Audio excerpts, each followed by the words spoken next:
Talaga namang sobrang tibay, guys. Napakaangas nito kasi bagay na bagay ito sa mga matitigas nating pulis. Dito naman sa harap, pwede siyang maglagay ng cellphone.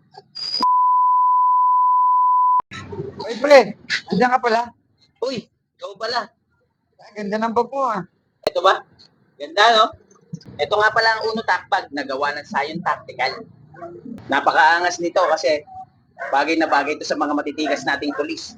Dahil sa quick draw release, na pwede nilang mahubog kagad yung baril nila. Kasyang-kasya dito yung any size ng mga pistol. Tapos meron siyang lalagyan ng isang magazine. At dito sa loob, marami siyang bulsa na pwede mong paglagyan ng mga gamit mo tulad ng ID, cards, at ballpen. At kung ano-ano pa. Dito naman sa harap, pwede siyang maglagay ng cellphone. At isa pang astig dito, waterproof to dahil gawa to sa ballistic fabric at cordura materials. At sa zipper naman, sobrang tibay guys. YKK zipper lang naman yan, kaya sobrang tibay niyan. Paano ba mo order yan? Nasa comment section ko yung link. Pindutin mo lang. Talaga bang matibay yan? Oo, gusto mo matry? Tara, let's go. At eto ngayon, papakita ko naman sa'yo kung gaano katibay at kalupit ang bag na to. Sasakyan natin. Ang timbang ko ay umaabot ng 70 plus, kaya talagang mapapalaban sa akin tong Scion Tactical na to. At eto na guys, the moment of truth.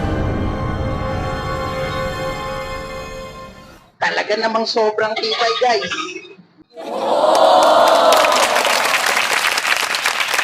Talaga namang sobrang tibay guys. Nakita nyo naman, napakalupit. Matibay na matibay. Wala akong masabi. Tara, lapit ka. Tingnan natin kung ano nangyari sa Scion Tactical natin.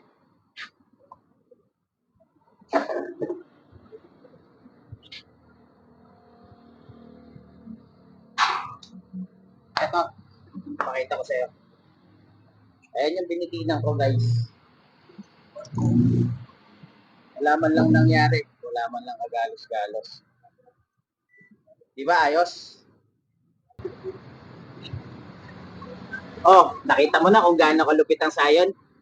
Oh, talaga naman napakahusay yan. Pakatibay. O ano pa bang hinihintay mo? Order na, baka maubusan ka pa. Ano ka ba?